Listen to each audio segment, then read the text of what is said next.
Kareba. Semoga Anda selalu dalam keadaan sehat dan tetap bersemangat. Saatnya Anda menyimak berita Sulawesi Tengah hari ini. Bersama saya, Angel Risma. Sejumlah berita menarik dan aktual telah kami siapkan untuk Anda. Berikut 3 berita utama hari ini. Ditres Narkoba Polda Sulawesi Tengah memusnahkan sabu-sabu seberat 1 kg.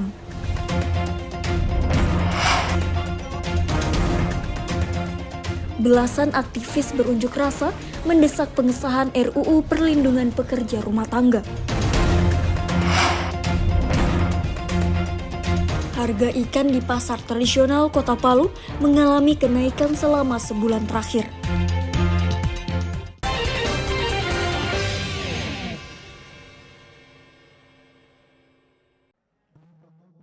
Direktorat Reserse Narkoba Polda Sulawesi Tengah memusnahkan narkotika jenis sabu-sabu seberat 1 kg. Sabu-sabu yang dimusnahkan tersebut adalah hasil tangkapan awal September 2024 lalu di Desa Dalaka, Kecamatan Sindue, Kabupaten Donggala. Proses pemusnahan dilakukan dengan memasukkan barang haram tersebut ke dalam tungku berisi air mendidih. Sabu-sabu kemudian dicampur dengan pencuci lantai hingga larut. Setelah itu, sabu-sabu yang sudah mencair dan bercampur dengan bahan lain tadi dibuang ke kloset. Kasubdit 3 Ditres Narkoba Polda Sulteng, Komisaris Polisi Raden Real Mahendra mengatakan pemusnahan sabu-sabu tersebut sebagai langkah tegas dalam memberantas peredaran narkoba di wilayah hukum Polda Sulawesi Tengah. Yang kami lakukan pengungkapan pada tanggal 1 September 2024 dengan tersangka inisial AS yang kami amankan di rumahnya di daerah Dalaka, Sindue Dalaka, Kabupaten Donggala. Kami lakukan penangkapan dan saat dilakukan penggeledahan di atap rumahnya terdapat narkotika jenis sabu yang seberat kurang lebih 1 kg. Sementara itu, tersangka AS berusia 47 tahun sebagai pemilik sabu-sabu kini telah ditahan di rumah tahanan Polda Sulteng. Tersangka dijerat Undang-Undang Nomor 35 Tahun 2009 tentang narkotika dengan ancaman hukuman penjara maksimal seumur hidup. Syamsuddin Tobone melaporkan dari Palu. Belasan aktivis dan mahasiswa yang menamakan diri Koalisi Rakyat Sulteng berunjuk rasa di depan kantor DPRD Sulteng Selasa pagi. Mereka mendesak pengesahan rancangan Undang-Undang Perlindungan Pekerja Rumah Tangga yang dinilai bertahun-tahun masih mangkrak di meja DPR. Unjuk rasa tersebut sebagai bentuk perjuangan kaum pekerja rumah tangga yang tak pernah mendapatkan kepastian upah. Selain itu, jaminan kerja dari pemerintah yang belum mendapatkan kepastian. Segera mengesahkan rancangan undang-undang perlindungan pekerja rumah tangga. Itu yang pertama.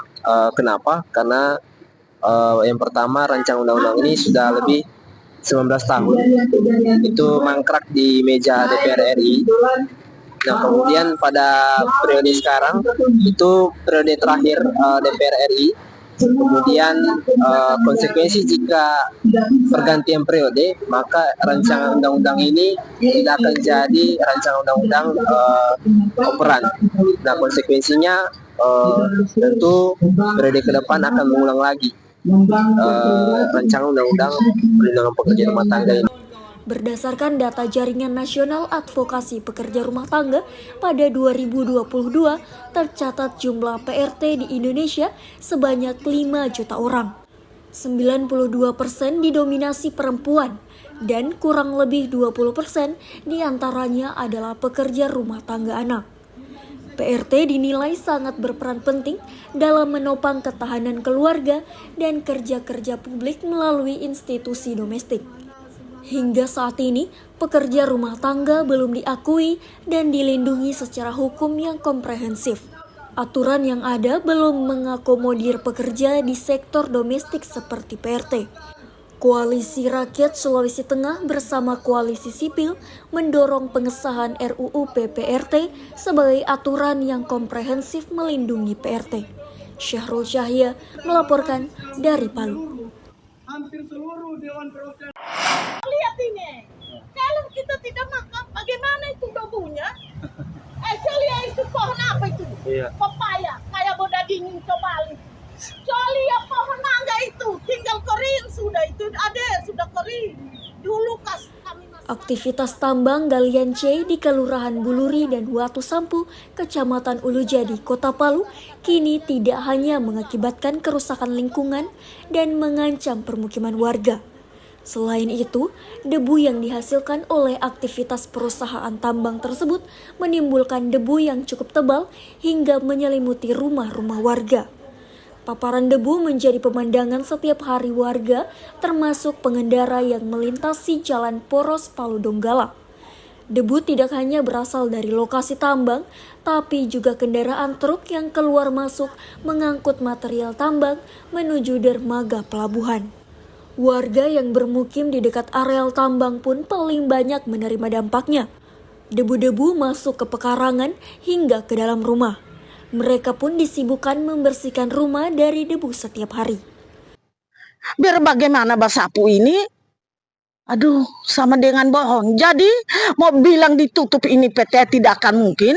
Mohon ini perhatian pemerintah, jangan hanya pikir-pikir pajaknya lancar, pikir juga masyarakat yang menerima dampak. Karena belum di posisinya. Di posisi kami ini bagaimana? Terutama bagian pinggir jalan. Kenapa di pinggir jalan kebanyakan? Karena PT ini di gunung. Dia turun ke dermaga, di situ dia membawa debu. Jalan rusak-rusak, akhirnya debu bertumpuk di jalan yang rusak. Begitu jalan dari Donggala, mobil kendaraan di mana menuju Sulawesi Barat, Sulawesi Selatan, dari lori dari Donggala ke Palu, dia bawa sepanjang jalan kemari. Akhirnya kami pinggir jalan itu minta ampun debunya. Astagfirullahaladzim, bagaimana sudah bilang adek kami sendiri ini tidak bisa buka pintu. Samara, anakku kalau tidak buka pintu kita ini bagaimana sudah bahasanya anak? Tidak mama, debu ada di mana-mana. Sudah begitu di daerah debu. Biar tutup pintu masuk di lubang-lubang. Buka pintu di dapur bagian timur. Siang hari dermaga berjajar, jadi udaranya kemari. Jadi buka pintu di bagian timur ada debu, bagian utara ada debu, jadi kiri kanan ada debu. Udara debu di darat, debu di udara. Selain mengganggu pemandangan dan kebersihan, debu juga berdampak pada kesehatan warga. Ratusan warga sekitar Watu Sampu dan Buluri mengalami gangguan pernapasan dan merasakan gatal-gatal akibat debu. Terkait persoalan tersebut, pemerintah Kota Palu melalui Dinas Lingkungan Hidup segera melakukan penanganan. Salah satunya dengan memantau kualitas udara. Tahun ini Kota Palu sendiri sudah mulai menempatkan beberapa titik untuk pemantauan pasif sampler namanya.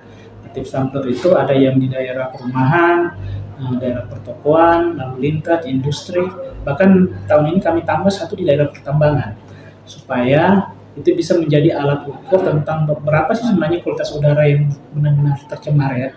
Baik dalam kategori ada 5 indikator ya, termasuk misalnya PM 2,5 dan PM 10 tentang kekeruhan atau lebih kepada jumlah partikular yang ada di udara.